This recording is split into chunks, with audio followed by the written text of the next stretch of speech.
이렇게 모압으로 갔다가 10년 만에 돌아왔습니다. 베들레헴까지 이렇게 다시 돌아오는데 베들레헴에 거의 다 도착했을 때 많은 사람들이 나오미를 보면서 시끄럽게 맞이합니다. 19절을 보시면 이에 그 두 사람이 베들레헴까지 갔더라. 베들레헴에 이를 때 온 성읍이 그들로 말미암아 떠들며 이르기를 이가 나오미냐 하는지라. 19절을 읽으면서 떠들며가 조금 마음에 걸립니다. 떠들며. 우리가 보통 어려운 일을 겪으면 혼자 굴을 깊이 파서 그 굴 안에 혼자 그냥 가만히 있는 게 유일한 상책이라고 생각합니다. 근데 나오미를 마중 나온 사람들은 온 성읍이 그들로 말미암아 떠들면서 나오미를 맞이하죠. 이게 싫어서 우리는 어려운 일을 당했을 때 교회도 오기 싫습니다. 예를 들어서 내가 시험 보는지 다 아는데 자기가 모든 성도가 막 다 알고 같이 막 기도했는데 떨어졌어요. 그러면 그 다음 주에 교회 가는 게 진짜 싫을걸요. 절 가고 싶지 교회 가고 싶지 않습니다. 그 이유는 하나님에 대한 배신감 때문이 아니라 성도들이 나한테 아는 체 할까 봐 너무 싫은 거죠. 그게. 그러니까 오늘 19절에 나오는 그 떠들며라는 말이 엄청 마음에 걸립니다. 이 사람들 주책이야. 왜 떠들면서 막 그래. 그 생각이 되죠. 마치 동네 사람들을 나와서 히덕거리면서 나오미를 조롱하는 것처럼 느껴지죠. 근데 그렇지 않습니다. 이 떠들며라는 단어는 테흠이라는 히브리어를 번역한 건데 테흠이라는 단어는 우리가 성경을 읽을 때 이게 어떤 분위기인지 어떤 뉘앙스인지 잘 모를 때는 단순합니다. 그때 쓰인 히브리어나 헬라어를 또 어떤 부분에서 썼는지를 확인해 보면 이게 어떤 분위기인지 쉽게 알 수 있는데요. 이 태음이라는 단어는 구약 성경에 여러 군데 나오는데 대표적으로 사무엘상 4장 같은 데 나옵니다. 거기 보면 이스라엘 백성들이 전쟁을 하는데 거의 다 패배 직전입니다. 계속 지고 패배 직전인데 홈리와 비느하스가 언약궤를 가지고 와서 우리 다시 전쟁을 시작해보자 이렇게 이제 제안하죠. 그때 사람들이 언약궤가 들어오는 걸 보면서 야 이제 우리가 진짜 싸울 수 있겠다. 언약궤가 있으니까 여호와가 우리와 함께 하시니까 이길 수 있겠다라고 생각을 하고 그때 흥분해서 막 굉장히 크게 소리를 지르는데 그때가 이제 태음입니다. 그러니까 태음이라는 단어가 조롱하거나 비웃으려고 쓰는 단어가 아닙니다. 똑같은 단어가 또 어디 쓰이냐면 열왕기상 1장에 쓰이는데 거기 보면 솔로몬이 왕에 등극할 때 그때 태음이라는 단어를 쓰면서 그렇게 크게 환호하고 기뻐했다 이렇게 표현이 되어 있습니다. 그러니까 오늘 본문에 나오는 나오미가 돌아올 때 그 태음은 뭐냐면 야 네가 꼴 좋다 너 그럴 줄 알았다 이게 아니고 야 네가 나오미냐 10년 만에 네가 돌아왔구나 너무 보고 싶었다 너 살아 돌아온 거 진짜 너무 잘했다 하나님이 이 땅에 은혜를 주셨다 그러니까 우리가 다시 하나님의 은혜를 가지고 한번 누리며 살아보자 이런 말입니다. 반갑고 기쁘고 흥분되는 말입니다. 근데 그들의 진심에도 불구하고 나오미는 그게 너무 싫었죠. 너무너무 싫었죠. 아는 체 하는 것도 너무 싫었을 겁니다. 그래서 반갑게 막 다가오는 사람들에게 어떻게 하냐면 소리를 꽥 질러버리죠. 20절에 나오미가 그들에게 이르되 나를 나오미라 부르지 말고 마라라 부르라 이는 전능자가 나를 심히 괴롭게 하셨기 때문이라. 나오미는 무슨 말이냐면 은혜 사랑을 받은 자라는 뜻입니다. 은혜 사랑받은 자 사랑스러운 사람. 근데 이제 나오미라고 부르지 마라. 야 내가 나오미라고? 웃기지 말라 그래. 하나님의 은혜가 내 삶에 임한다고? 야 웃기지 마. 나를 이제부터 마라라고 불러. 마라는 괴로움, 고통 이런 뜻이거든요. 나는 어렵게 됐어. 하나님이 나한테 은혜를 주신다고? 하나님은 오히려 나를 괴롭게 했어. 나를 마라라고 불러. 그러면서 내가 풍족하게 나간 거 니네 다 기억하니? 근데 하나님이 모든 거를 다 뺏었고 나를 징벌했고 나를 괴롭게 했다. 니네가 알기나 하냐? 21절이죠. 내가 풍족하게 나갔더니 여호와께서 내게 비어 돌아오게 하셨느니라. 여호와께서 나를 징벌하셨고 전능자가 나를 괴롭게 하셨거늘 너희가 어찌 나를 나오미라 부르느냐. 여러분 전능자라는 게 무슨 말입니까? 모든 일을 할 수 있는 능력자라는 뜻이죠. 전능하다는 게 그런 말입니다. 근데 전능하신 하나님이 나와 함께 하시는데도 내가 괴롭게 됐다는 게 무슨 말입니까? 하나님이 나를 괴롭혔다는 거죠. 하나님이 나를 괴롭게 했다. 전능자는 나를 괴롭게 한 분이지 나를 위해서 사랑으로 그런 거 아니다. 자, 어떻게 나오미라는 이름의 사람이 스스로를 고통, 괴로움이라고 스스로 규정했을까요?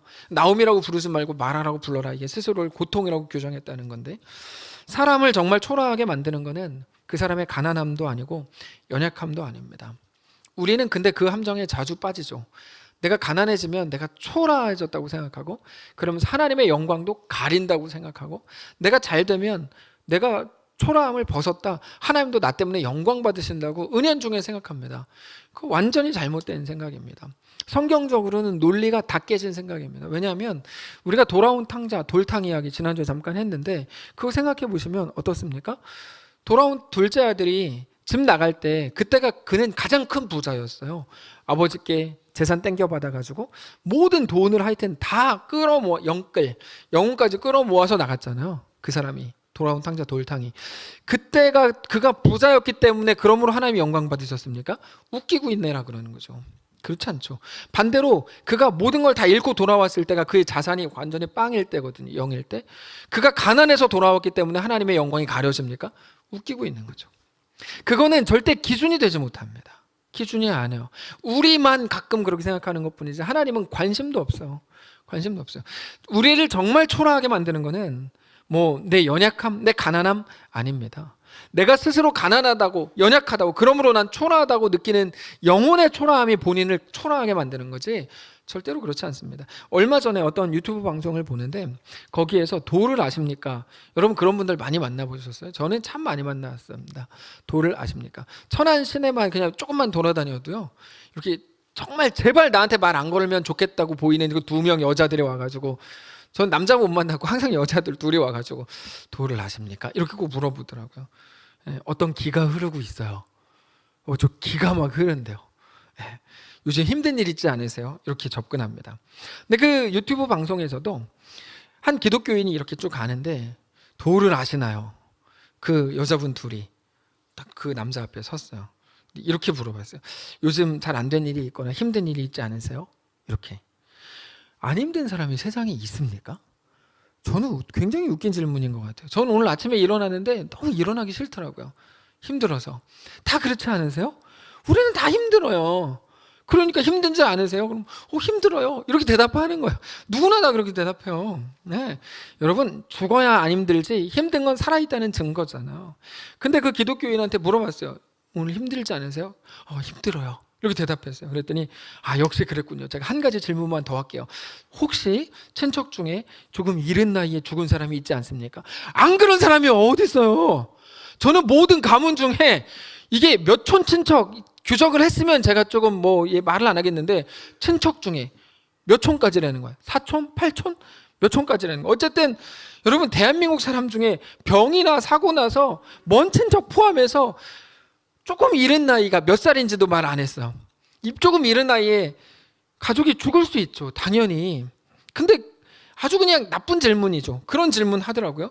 그랬더니 그 남자가 네. 그랬더니 그러면 제가 조금 대화를 좀 해야 되겠는데 혹시 저랑 대화하실 수 있으시겠어요? 그랬더니 이 젊은 남자가 네, 대화 할 수 있죠. 이렇게 얘기했어요. 그랬더니 어디서 대화할까요? 그랬더니 저기 옆에 조금만 가면 이디야가 있는데 이디야 커피 가서 저한테 커피를 한 잔 사주시겠어요? 이렇게. 결국에 사달래. 제가 얘기할 건데 커피까지 사달래면서 얘기를 하셔가지고 이 기독교인이 그러자고, 그러려면 같이 갔습니다. 얘기를 하여튼 쭉 저도 이제 영상 보면서 다 들어봤어요. 근데 저는 사실 이런 여자를 많이 만나봤고, 그래서 저도 깊이 대화해 본 적이 많습니다. 저 여러 번 만났는데 이 영상을 보니까 쭉 얘기하더니 결론은 이겁니다. 어디 가가지고 수원역인가? 어디 가가지고 거기 수원역인가 아니면 다른 데인가 기억이 잘 안 나는데 거기 가가지고 나이값이래요. 이분들이 하는 말은 나이값을 얼마를 내면 불행이 없어진다, 이런 결론이었습니다. 그 얘기를 이 젊은 기독교인이 다 듣더니 이렇게 말해요. 저도 다 들었습니다. 길게 들었으니까 저도 혹시 한마디 해도 될까요? 그러니까 상대가 한마디 하시죠 그랬어요. 당신이 하는 말은 결국 돈을 내면 내 불행이 사라진다고 말하는 건데 맞습니까? 그랬더니 꼭 돈을 내라는 건 아닌데 나이값을 내면 이런 거라고 이렇게 얘기를 하더라고요. 이 남자가 이렇게 얘기했어요. 제가 보니 기브 앤 테이크라고 하시는 것 같은데 사실 맞습니다. 모든 종교가 다 기브 앤 테이크입니다. 모든 종교는 다 기브 앤 테이크예요, 여러분. 돈을 내면 불행이 사라진다, 다 그거예요. 선을 행하면 복이 온다, 다 그 얘기입니다. 기독교를 제외한 모든 종교는 다 기브 앤 테이크예요. 어쩔 수 없어요. 그러니까 그 사람이 그렇게 얘기해요. 기브 앤 테이크, 오케이. 돈을 내면 복을 준다는 건데 저도 그런 줄 알고 살았습니다. 근데 제가 만난 하나님은 다르더라고요. 이게 그 기독교인 남자의 말이에요. 그러니까 이 여자들이 갑자기 무슨 말을 하고 있지? 이렇게 이제 이런 표정으로. 하나님은, 내가 알고 내가 믿는 하나님은 나를 너무 사랑하셔서 이 땅에 아들을 보내서 십자가에 죽게 하시고 그렇게 무조건적으로 나를 사랑하시는 분입니다. 당신이 믿는 신과 내가 믿는 하나님은 게임이 안 되네요. 자, 혹시 시간이 되신다면 이번 주 일요일에 우리 교회 같이 가지 않으시겠어요? 이렇게 이제 그 남자가 역제안을 했어. 그랬더니 그 여자분들이, 제 생각에는 거기서 얘기가 끝날 줄 알았어요. 에이씨, 막 똥 뿌리고 갈 줄 알았는데 그렇게 안 하고 이렇게 하더라고요. 얘기를 다 듣다가 제가 그럼 질문을 하나 하겠습니다. 그러더니, 당신이 아무리 하나님을 믿는다고 해도 당신이 믿는 하나님 때문에 당신 어려운 일이 해결됐습니까? 이렇게 물어보더라고요. 네. 당신 아까 이 어려운 일이 있다 그래서 나랑 같이 여기 온 거 아닙니까? 당신이 하나님을 믿어도 어려운 일이 있다 그러지 않았습니까? 그러면 하나님은 아무 소용 없는 거 아닙니까? 내가 믿는 신한테 돈을 내고 어떻게 해야 되나 한번 보세요. 이렇게 얘기를 하니까 여기 있는 분들 표정이 또 어떻게 해야 되지? 이런 표정으로 또 바뀌셨네. 그랬더니 그 기독교인이 그때 이렇게 대답했어요. 네, 맞아요. 저에겐 여전히 힘든 일이 있습니다. 근데 저는 이제는 기준이 달라졌어요. 예전엔 힘든 일이 있으면 그것 때문에 불행이라고 생각했는데 지금은 안 해요. 그래서 힘든 일들 속에서도 전 행복하고 하나님 나라를 보는 소망을 갖고 있어요. 당신은 힘든 일이 없는 걸 행복이라고 생각하는지 몰라도 나는 아닙니다. 힘든 가운데서도 하나님 때문에 행복합니다. 그러니까 혹시 시간이 있으면 이번 일요일 날 나랑 같이 우리 교회 가시지 않겠어요? 다시 한번 이렇게 얘기를 하더라고요. 거기서. 여러분, 어떤 상황도 우리를 초라하거나 비참하게 만들지 못합니다. 근데 우리는 그렇게 만든다고 생각해요. 돌은 아십니까? 그 여자들이랑 다를 게 뭡니까? 우리가 생각하는 게 어려운 일이 있으니까 나는 초라해. 그 생각을 가지고 있다면 돌을 아십니까? 여자들하고 다를 게 뭐냐고요. 스스로가 초라하고 비참하다고밖에 생각하지 못하는 자기 자신이 스스로를 초라함으로 계속 몰아가는 거지, 어떤 상황도 우리를 초라하다고 규정하거나 반대로 우리를 영광스럽다고 만들어줄 능력 있는 상황은 하나도 없습니다. 그런 상황은 없습니다. 하나님은 우리를 초라하게 만들지 않았습니다. 내가 힘든 상황이니까 내가 초라하다고요? 그렇지 않습니다. 우리 앞에 있는 그 상황은 우리를 초라하게 하거나 반대로 우리를 막 영광스럽게 만들 만한 힘이 없습니다. 그 속에 상황은 여러분 그냥 객관적인 어떤 존재하는 것일 뿐이지 거기에 우리가 의미를 담는 건 우리가 하는 일이거든요. 우리는 매일 상황에 속습니다. 상황이 허구라는 말이 아니고 상황에 어떤 절대적인 능력이 있다고 믿고 있다는 말이에요. 정말 많은 기독교인들이 상황에 어떤 능력이 있다고 믿어요. 상황이 좋아지면 내가 대단한 사람 된 것 같고 나 때문에 하나님도 영광 받으시는 것처럼 느끼는데 그럴 일은 없습니다. 돌탕이가 나갈 때 가장 큰 부자였다니까요. 걔가 부자였던 것 때문에 하나님 영광 받으시는 거 하나도 없다고요. 반대로 상황이 나빠지고 내가 병들고 내가 가난해지고 되는 일이 없으면 내 인생도 너무 초라한 것 같고 나 때문에 하나님께 영광도 가려지는 것 같은데 그것도 사실이 아니라고요. 그것도 아닙니다. 우리를 영광스럽게 만드는 것은 내가 가진 돈이나 명예나 어떤 이름이나 어떤 상황이 아니고 나를 사랑하셔서 이 땅에 오시고 십자가에 죽으심으로 나를 죽음에서 살리신 예수 그리스도, 그분을 보내신 우리 하나님이 우리의 유일한 자랑이요 영광이라는 사실을 기억하게 되시기를 주님 이름으로 축복합니다. 성경은 계속 그 얘기를 하잖아요. 계속 그 얘기. 우리는 얘기를 듣고 나서 매일 부정하고 근데 성경은 계속 그 얘기해요. 물론 우리가 겪는 모든 일이 우리가 만든 결과물이겠죠. 모압에서 돌아온 나오미가 만든 결과물이 오늘 본문인 것처럼 우리가 저지른 일이겠죠. 그러나 우리 앞에 일어나는 그 어떤 일이라고 하더라도 그리스도 예수 안에서 그 일 자체의 능력은 완전히 사라지고 오직 나를 향한 하나님의 뜻과 완전하신 이끄심으로만 가득하다는 사실을 우리가 꼭 기억하셔야 됩니다. 왜요? 그게 하나님의 약속이거든요.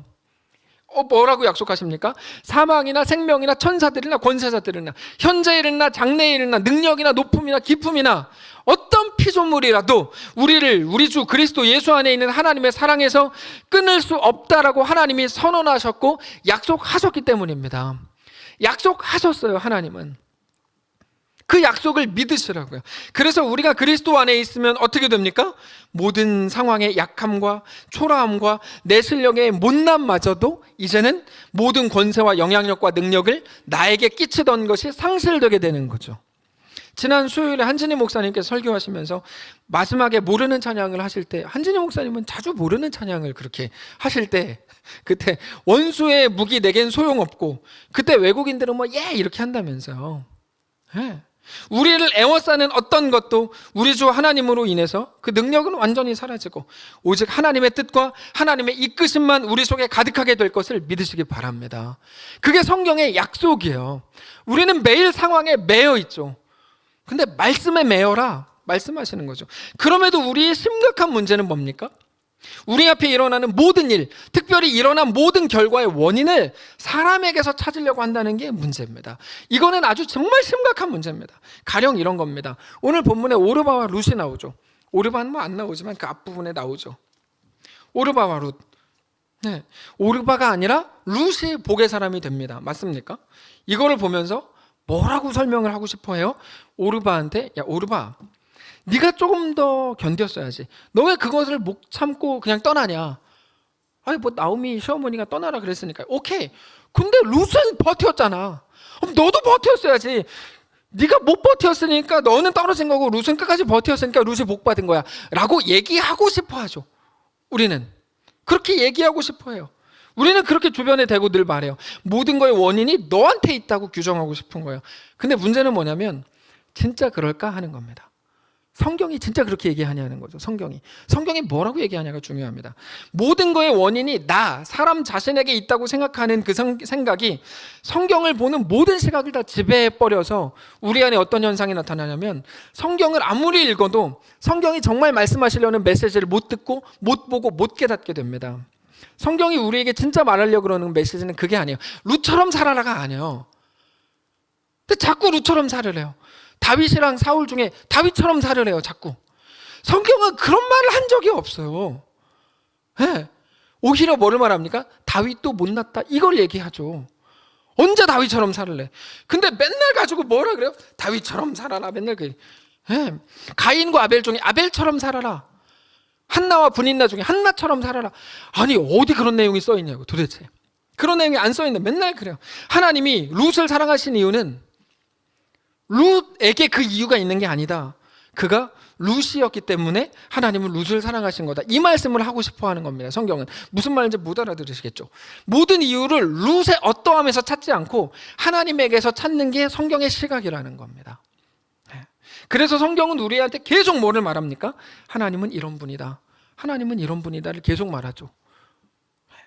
근데 우리는 그 성경을 보면 항상 뭐를 찾아요? 룻은 어땠지? 오르바는 어땠지? 그래서 오르바의 모든 실패의 이유를 오르바에서 찾고 싶은 거고 룻의 성공의 이유를 룻에게서 찾고 싶은 거예요. 그걸 왜 찾습니까? 나도 룻처럼 되고 싶으니까. 룻처럼 되고 싶다는 말이 무슨 말입니까? 룻처럼 복 받고 싶으니까 이거거든요. 잘못 접근한 겁니다. 이게 어디로 가냐면 마태복음 13장으로 갑니다. 마태복음 13장은 씨 뿌리는 자의 비유입니다. 찾아봅시다. 마태복음 13장 씨 뿌리는 자의 비유입니다.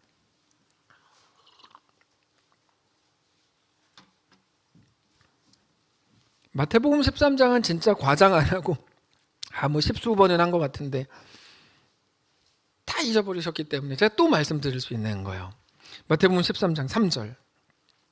예수께서 비유로 여러 가지 그들에게 말씀하여 이르시되 씨를 뿌리는 자가 뿌리러 나가서 뿌릴새 더러는 길가에 떨어지매 새들이 와서 먹어버렸고 더러는 흙이 얕은 돌밭에 떨어지매 흙이 깊지 아니하므로 곧 싹이 나오나 해가 돋은 후에 타서 뿌리가 없어므로 말랐고 더러는 가시떨기 위에 떨어지매 가시가 자라서 기운을 막았고 더러는 좋은 땅에 떨어지매 어떤 것은 100배, 60배, 30배 결실하였느니라.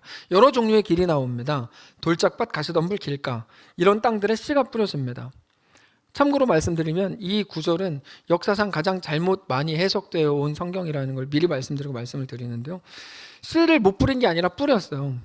거기에서 씨가 뿌려져서 싹이 나오고 열매 맺을 줄 알았는데 그렇지 않더라. 이 내용입니다. 열매는 오직 좋은 땅에서만 맺더라. 그래서 사람들이 그때부터 뭐를 하기 시작합니까? 돌짝밭, 가시덤불, 길가에 대한 연구를 하기 시작했어요. 사람들이. 길가는 뭐냐? 돌짝밭은 뭐냐? 그리고 뭐 가시덤불은 뭐냐? 그걸 왜 연구합니까? 그렇게 되면 안 되니까. 예. 그렇게 되면 안 되니까. 왜요? 우린 열매를 맺고 싶은데 그렇게 되면 열매를 못 맺는다니까. 그리고 나서 마지막에 무슨 연구를 합니까? 좋은 땅을 연구하기 시작해서 사람들이 좋은 땅이 뭐냐? 근데 사실 좋은 땅에 대한 설명은 없거든요. 마태복음 13장에. 그러니까 거기서부터 지어내기 시작해요. 지어내기 시작한다고 사람들이. 예. 여지원 집사님 계셨는데 여지원 집사님. 근데 지어내기 시작해요. 그래서 어떻게 지어냅니까? 그러므로 좋은 땅. 좋은 땅이 뭐냐? 성실한 땅이고 신실한 땅이고 정직하고 충성과 순종하는 땅. 내 삶을 다 드리는 하나님 그 땅이 좋은 땅이다. 이렇게 막 자기들이 막 꾸며서 만들어내기 시작했어요. 많이 들어보셨죠? 네. 그래서 성경에서 복 받는 사람을 연구하기 시작한 거예요. 이제 사람들이 아주 못된 일을 하기 시작해서 사람 못된 일, 복 받는 그 사람들을 연구하기 시작했어요. 모세 연구, 요셉 연구, 뭐 룻 연구, 롯은 아니지, 룻 연구.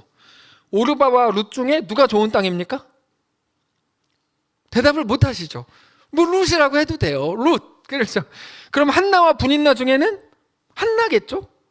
네. 그러면 가인과 아벨 중에는 아벨이겠죠?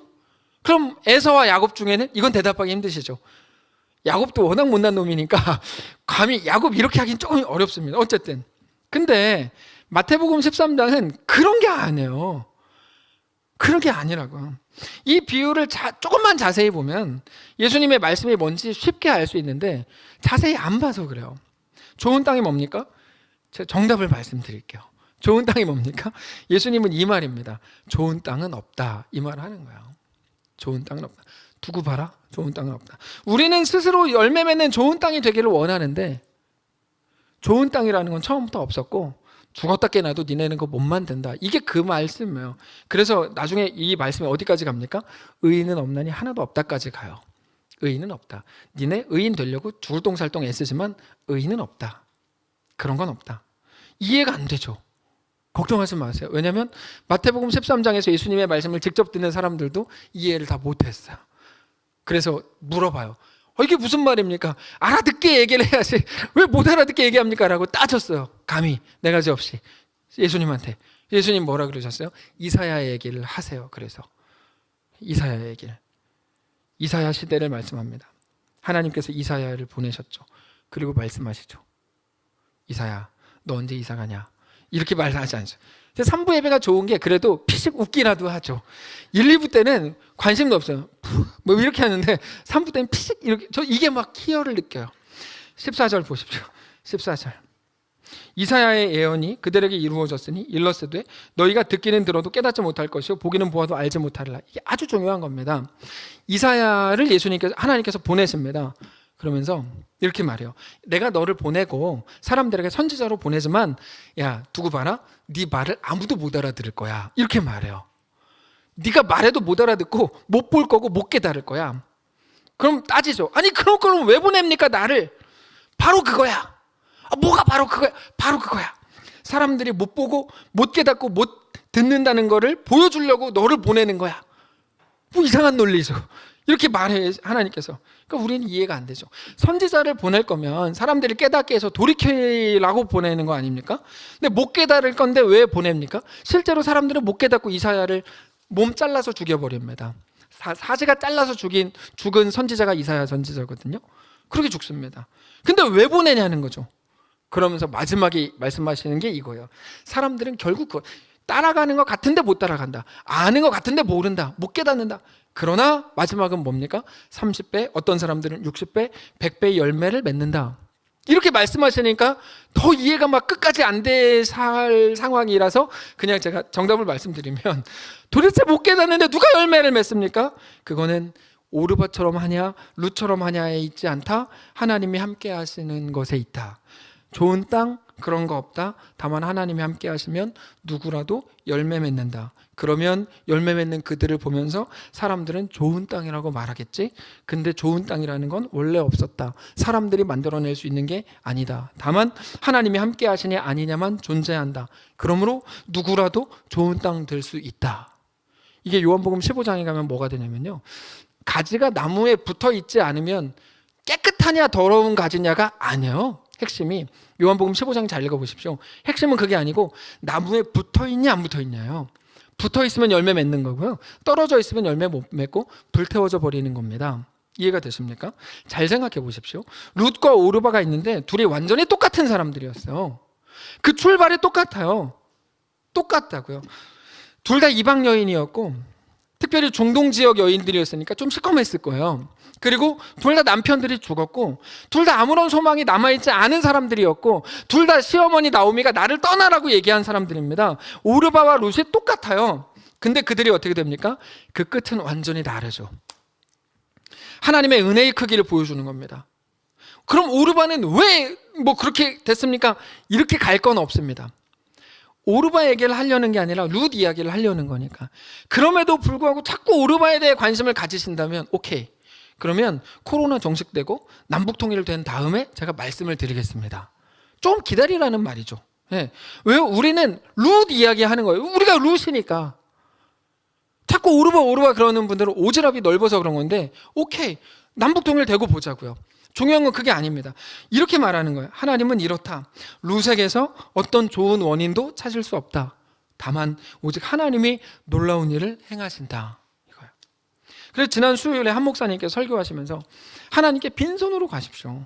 무언가를 들고 가려고 하지 마십시오. 말씀을 하셨는데 제가 그때 이제 제 막내랑 같이 예배를 드렸어요. 제가 한 목사님 그 멘트를 하자마자 제 막내가 저를 딱 보더니 굉장히 의심스러운 눈으로 이렇게 물어보는 거예요. 아빠, 그래도 하나님한테 뭐라도 가지고 가야 되지 않아? 이렇게 물어보는 거예요. 설교를 듣다가 이 똑똑한 애를 봤나. 그래가지고 제가 가지고 가야지.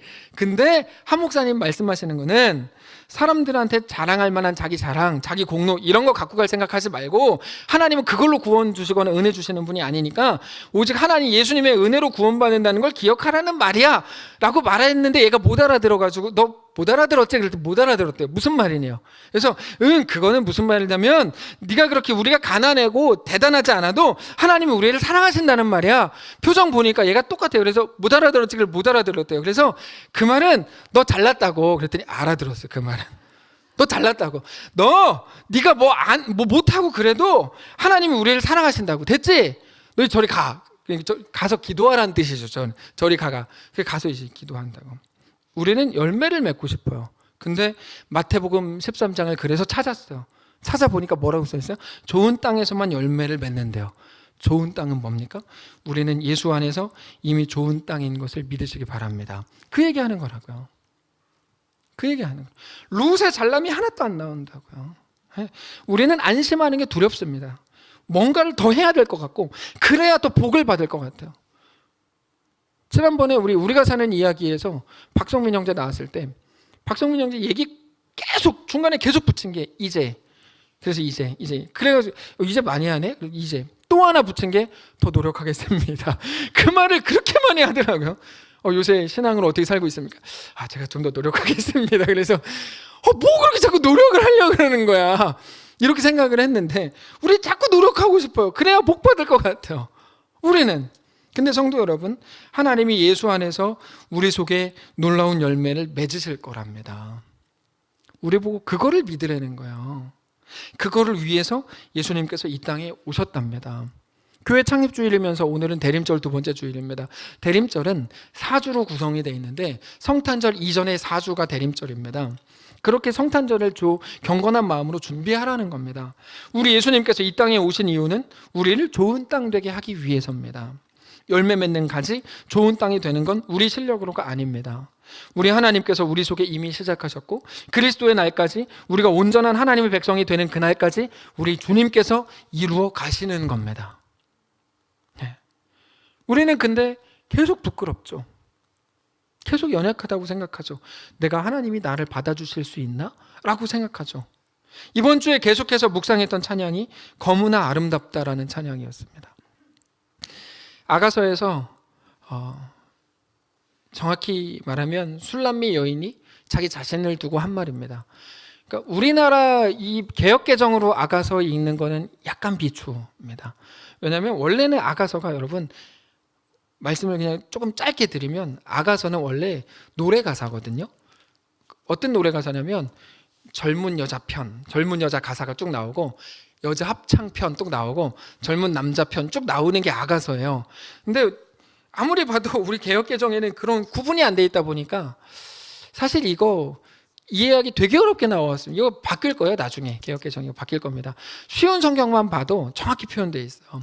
그래서 젊은 여성 편 이렇게. 근데 우리 성경으로 보면 이거 마치 솔로몬이 자기한테 한 말처럼 보이는데 그렇지는 않습니다. 술람미 여인 자기 자신에게 하는 말인데 이 말이에요.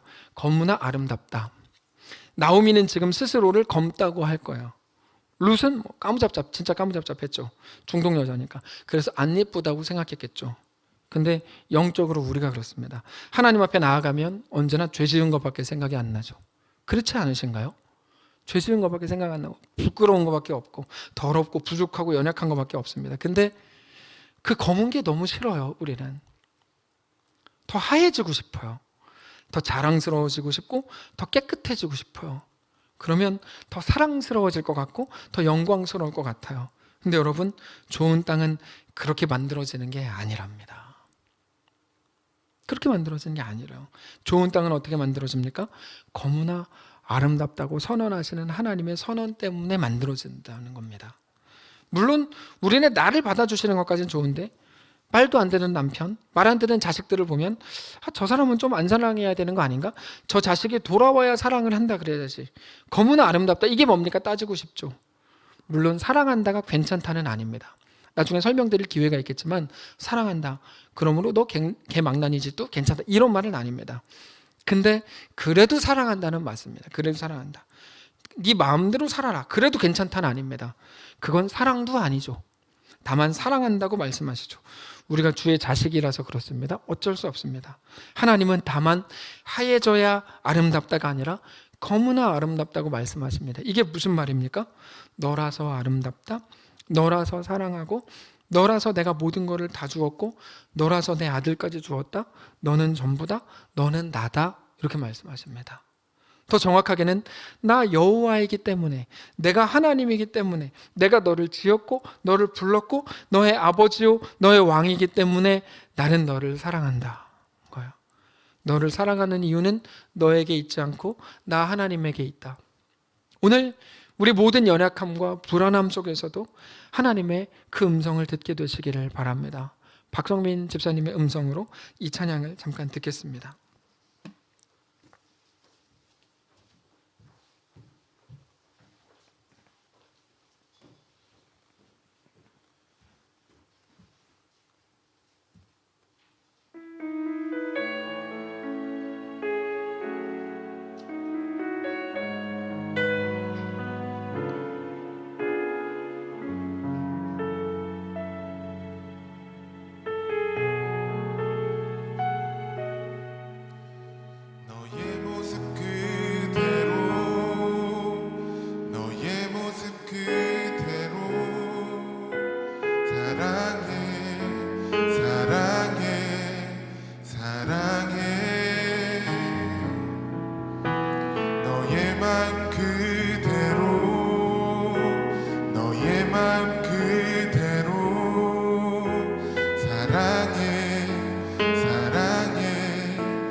너는 멀리 왔다 하지만 널 따라 나도 왔단다. 너는 나의 전부란다.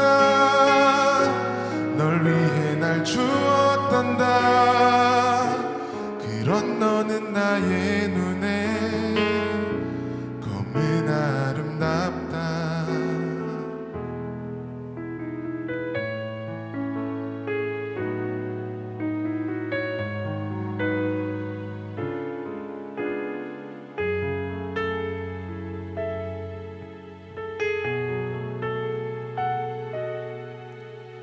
너의 모습 그대로 너의 모습 그대로 사랑해 사랑해 사랑해 너의 마음 그대로 너의 마음 그대로 사랑해 사랑해 사랑해 너는 걷다 하지만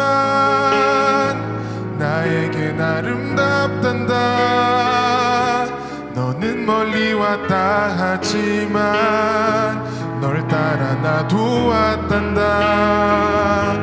너는 나의 전부란다. 널 위해 날 주었단다. 그런 너는 나의 눈엔 검은 아름답다. 너는 걷다 하지만 나에겐 아름답단다.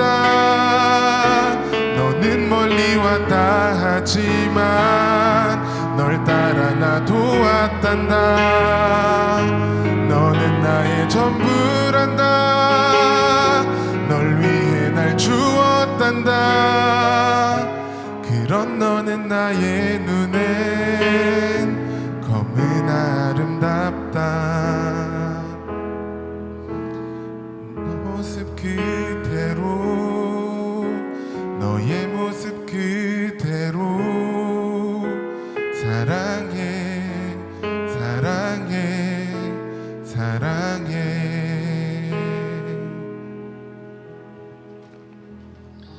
저 찬양을 계속 듣는데 전 너무 좋더라고요. 우리는 늘 하나님 앞에 내가 받아들여질 수 있을까라는 생각이 사실은 비성경적인 생각이거든요. 하나님 너를 사랑한다 말씀을 하시는데 이런 말씀을 들으면 이런 생각이 드시죠. 그럼 뭐 질서도 다 깨지고 다 받아준다 그러면 저게 말이 되는 건가? 이렇게 생각을 하시죠. 그 생각을 누가 했냐면 누가복음을 잘 보시면 돌아온 탕자의 형이 했어요. 네, 형이 딱 그 생각했어요. 형이 아니 나는 아버지를 떠난 적도 없고 이렇게 열심히 최선을 다해서 살았는데 나한테는 송아지 한번 잡아준 적이 없거늘. 저놈 자식은 정확히 제 성경엔 저놈 새끼는인데 저놈 새끼는 나갔다가 제 성경에만 있는 겁니다. 나갔다가 돌아왔는데 저게 뭐가 이쁘다 해서 받아줍니까? 우리가 생각하는 거예요. 그럼 기독교의 질서는 없습니까? 다 나간다 그럴 거 아닙니까? 다 제멋대로 산다고 그럴 거 아닙니까? 근데 지난주에 나눴죠. 하나님은 그래 나가라. 근데 난 널 또 기다릴 거다. 널 받아줄 거다. 그러면서 또 말씀하시는 거야. 거무나 아름답다. 이 거무나 아름답다라는 이 7글자가 사실 이번 한 주에 제 마음에 너무 깊이 쑥 박혔습니다. 오늘 하루 그리고 이번 한 주 살아가시면서 너를 사랑하는 이유는 너에게 있지 않다. 나 하나님에게 있다. 말씀하시는 그 음성을 기억하면서 하나님의 온전한 백성으로 그래서 더 자신감 있고 더 행복하고 더 온전하게 세워지시기를 바랍니다. 한번 기도하겠습니다. 하나님 감사합니다. 우리를 받아주시고 사랑하신다니 너무 큰 은혜입니다. 하나님 우리를 보시고 우리를 불쌍히 여겨주시기를 원합니다. 우리도 모르는 사이에 정의의 원리로 꽉 차서 하나님의 은혜, 붙드심, 용서하심, 용납하심은 잊어버리고 그래도 내가 이렇게 했기 때문에 그래도 내가 어땠기 때문에 라고 하는 모든 이유를 나에게서 찾으라고 했던 우리의 연약함을 불쌍히 여겨주시고 너무나 아름답다. 나를 받아주시고 사랑하신 하나님의 그 은혜의 크기가 어떠한 것인가 늘 기억하면서 하나님의 온전한 사람으로 더 행복하고 더 뿌듯하고 더 담대하게 이 땅을 살아낼 수 있도록 주님 인도하옵소서. 우리 모든 연약함이 너무나 커 보여서 한없이 우린 작아지고 하나님 앞에 나올 용기조차 나지 않을 때가 참 많습니다. 근데 하나님 모든 거 아시면서도 나 너한테 실망 안 했다. 난 너 어떤 사람인지 처음부터 알고 있었다. 근데 나는 너를 사랑한다. 내 아들 너를 위해 주었다. 말씀하시는 그 음성을 기억하며 이번 한 주 동안 더 힘내서 주님을 뜨겁게 사랑하는 귀한 성도를 다 될 수 있도록 하나님 허락해 주옵소서. 우리 주인 되신 살아계신 예수님의 이름으로 기도합니다. 아멘. 이 시간에 310장 찬양하면서 준비하신 예물 하나님 앞에 드리겠습니다. 찬송가 310장입니다. 찬송가 310장입니다. 310장. 하나님의 은혜로. 찬송가 310장입니다.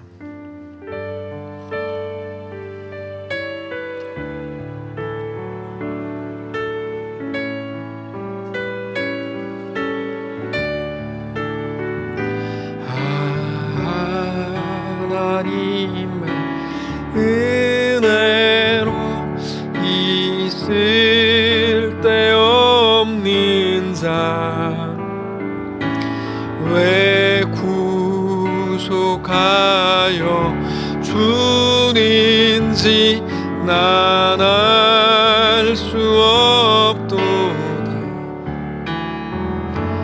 내가 믿고 또 의지함은 내 모든 형편 아시는 주님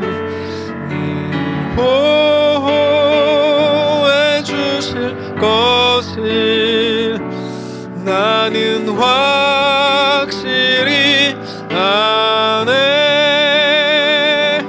왜 내게 굳센 믿음과 또 복음 주셔서 내 마음이 항상 편한지 난 알 수 없도. 3절로 합시다.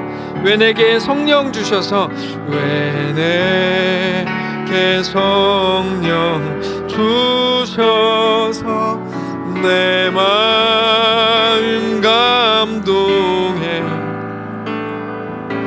주 예수 믿게 아닌지 난 알 수 없도다. 내가 믿고 또 의지함은 내가 믿고 또 의지함은 내 모든 형편 아시는 주님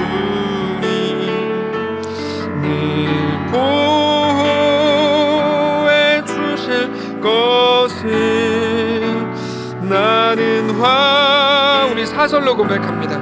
주 언제 강림하실지 주 언제 강림하실지 혹 밤에 혹 낮에 또 주님 만날 그곳도 난 알 수 없도다. 눈 감고 할까요? 내가 믿고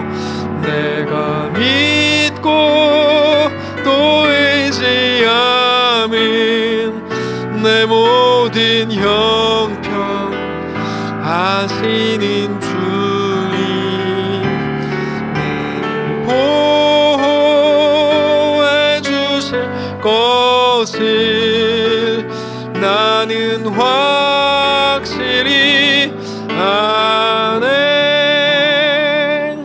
하나님, 우리는 왜 쓸데없는 자가 은혜를 받아서 구원을 받았는지, 왜 나에게 믿음이라는 게 생겼는지, 그래서 왜 내 마음이 항상 편한지, 왜 성령님을 나에게 보내셔서 나를 감동시키시고 예수를 믿게 하는지 우리는 하나도 알 수 없다고 고백했지만 아니요, 너무나 아름답다. 그 말씀하신 하나님 때문에 알겠습니다.